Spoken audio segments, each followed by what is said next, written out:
नमस्कार विद्यार्थी मित्रांनो, शुभदा विद्यालय यूट्यूब चॅनलमध्ये पुन्हा एकदा आपल्या सर्वांचं मनापासून स्वागत.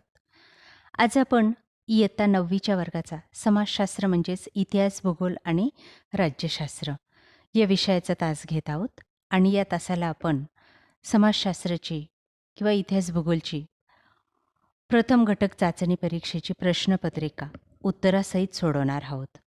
ही प्रश्नपत्रिका आपल्याला चालू शैक्षणिक वर्षी म्हणजेच 2025-26मध्ये नक्कीच उपयोगी ठरणारी आहे. साधारणतः 18 ऑगस्टनंतर आपल्या ह्या परीक्षा होणार आहेत. त्यासाठी ह्या प्रश्नपत्रिका तुम्हाला नक्कीच उपयोगी ठरतील.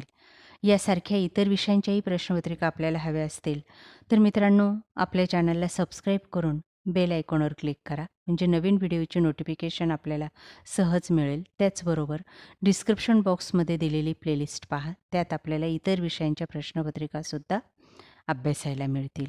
आपण आपल्याला हा व्हिडिओ उपयोगी वाटला तर व्हिडिओला लाईक करा, आपल्या मित्रांना शेअर करा आणि यानंतर आपल्याला कोणत्या विषयाची प्रश्नपत्रिका हवी ते सुद्धा कमेंट करून सांगा. चला तर मग अधिक वेळ वाया न घालवता आपण इयत्ता 9वीची इतिहास, भूगोलची प्रथम घटक चाचणी परीक्षेची प्रश्नपत्रिका उत्तरासहित सोडवू. इयत्ता 9वी समाजशास्त्र, इतिहास, भूगोल आणि राज्यशास्त्र प्रथम घटक चाचणी 2025-26 गुण 20. वेळ 1 तास. आपल्या इतिहासाच्या पाठ्यपुस्तकातली पहिली 2 प्रकरणं, भूगोलाच्या पुस्तकातली पहिली 2 प्रकरणं आणि राज्यशास्त्राचं 1 प्रकरण असे एकूण 5 प्रकरणांवर आधारित आपली ही समाजशास्त्राची चाचणीची प्रश्नपत्रिका तयार केलेली आहे. हा व्हिडिओ आपल्याला नक्कीच उपयोगी ठरणार आहे. असेच प्रश्न आपल्याला येतील. व्यवस्थितरित्या सर्व प्रश्नांची उत्तरं काळजीपूर्वक वाचा, लक्षात ठेवा. हवं असेल तर लिहून घ्या. प्रश्न पहिला. दिलेल्या पर्यायांपैकी योग्य पर्याय निवडून विधाने पुन्हा लिहा. 3 गुणांसाठी 3 गाळलेल्या जागा आपल्याला विचारलेल्या आहेत. बघा, पहिली गाळलेली जागा. दृकश्राव्य साधनांमध्ये दूरदर्शन या साधनाचा समावेश होतो.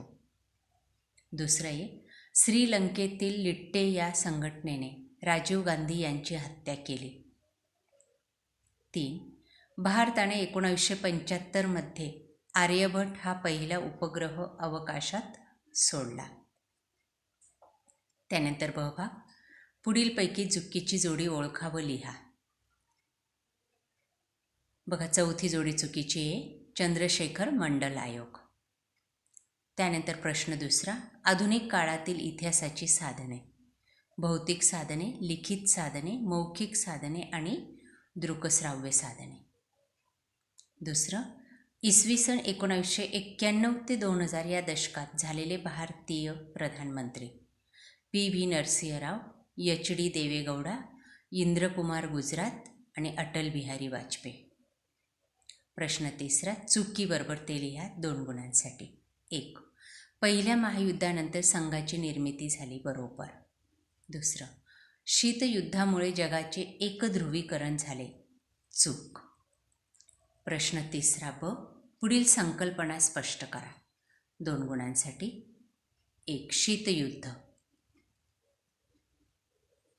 दुसऱ्या महायुद्धानंतर अमेरिका व सोव्हिएत रशिया या 2 राष्ट्रात संघर्ष, सत्तास्पर्धा, शस्त्रस्पर्धा कटशह यामुळे जगात युद्धाला पूरक वातावरण निर्माण झाले. या युद्धसदृश्य परिस्थितीलाच शीतगृह असे म्हणतात. पुढचा प्रश्न. जागतिकीकरण. जागतिकीकरण म्हणजे जगभरातील अर्थव्यवस्था, संस्कृती आणि लोकसंख्येचे वाढते परस्परावलंबन. याचा अर्थ असा की वस्तू, सेवा, तंत्रज्ञान आणि माहितीची सीमा पार देवाणघेवाण वाढते. याचा परिणाम म्हणून जगभरातील लोकांमध्ये आणि देशांमध्ये जोडणी संवाद वाढतो. यालाच जागतिकीकरण असे म्हणतात. प्रश्न चौथा अ. 2 गुणांसाठी. योग्य पर्याय निवडा. 1. सममूल्य रेषा जवळजवळ असल्यास घटकातील बदल तीव्र असतो. दुसरं. सममूल्य रेषा एकमेकींपासून दूर असल्यास घटकातील बदल सौम्य असतो. दुसरं. जोड्या लावायच्या आहेत. 2 गुणांसाठी. टिंब पद्धत, उत्तर आहे टिंबांचा वापर. रॉकी, उत्तर अमेरिका. प्रश्न 5वा, व्याख्या लिहा 2 गुणांसाठी. 1. उद्देशात्मक नकाशे. विशिष्ट उद्देशाने तयार केल्या गेलेल्या नकाशांना उद्देशात्मक नकाशे असे म्हणतात. 2. वितरणाचे नकाशे. चलांचे भौगोलिक वितरण दर्शवणारे उद्देशात्मक नकाशे म्हणजे वितरणाचे नकाशे होत. ब भाग, फरक स्पष्ट करा. कोणतेही 1-2 गुणांसाठी. भूकंप आणि ज्वालामुखी याचा फरक आपल्याला स्पष्ट करायचा आहे. बघा पहिला फरक. भूकंपामुळे थोड्या प्रमाणावर काही प्रदेश उंचावतात तर काही प्रदेश खचतात. ज्वालामुखीच्या उद्रेकातून शंकू, पर्वत, पठारे तयार होतात. दुसरा फरक. भूकंपाच्या वेळी शिलारस भूपृष्ठावर येतोच असे नाही, तर ज्वालामुखीच्या उद्रेकाच्या वेळी शिलारस भूपृष्ठावर येतो. दुसरा फरक स्पष्ट करा. मंद हालचाली आणि शीघ्र भूहालचाली. पहिलं, या हालचाली मंद गतीने होतात तर शीघ्र हालचाली या जलद गतीने होतात. मंद भूहालचालीमुळे भूपृष्ठावर मोठे बदल होतात आणि ते सावकाश होतात.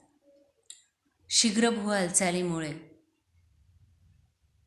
भूपृष्ठाचं मोठं नुकसान होतं. मंद भूहालचालीचं उदाहरण आहे वल्कन आणि शीघ्र भूहालचालीचं उदाहरण आहे भूकंप. अशा प्रकारे विद्यार्थी मित्रांनो, आज आपण इयत्ता 9वीची समाजशास्त्र या विषयाची प्रथम घटक चाचणी परीक्षेची प्रश्नपत्रिका उत्तरासहित या ठिकाणी सोडवलेली. आपल्याला हा व्हिडिओ नक्कीच उपयोगी ठरणार आहे. यासारखे नवनवीन व्हिडिओ पाहण्यासाठी आपल्या चॅनलला सबस्क्राईब करून बेल आयकॉनवर क्लिक करा. थँक्यू.